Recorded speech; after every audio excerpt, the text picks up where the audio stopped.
უბედური შემთხვევა რუსთავის აზოტში გარდაცვლილია ქარხნის თანამშრომელი ტვირთავ ჩამბმელი 62 წლის დავით ჩოთაძე საწარმოს ტერიტორიაზე სამსახურებრივი მოვალეობის შესრულების დროს მიღებული ტრაუმის შედეგად გარდაიცვალა.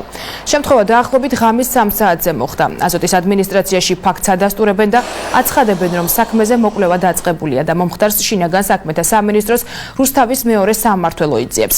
აღნიშნულთან დაკავშირებით სისხლის სამართლის საქმე 170-ათე მუხლის მეორე ნაწილით აღიძრა, რაც შრომის წესის დარღვევას გულისხმობს, რომელმაც ერთი ან მეტი ადამიანის სიცოცხლე შეიწირა. მომხდარზე პარალელურად ექსპერტიზაც მიმდინარეობს და დაახლოებით ერთ კვირაში გახდება ცნობილი თუ რა გახდა მამაკაცის გარდაცვალების ზუსტი მიზეზი.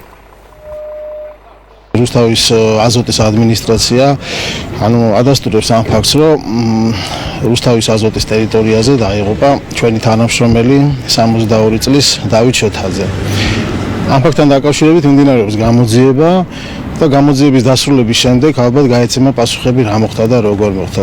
რუსთავის აზოტის ადმინისტრაცია უსამძიმნებს გარდაცვლილის ოჯახს და ხმამწუხარებას გამოთქვამს.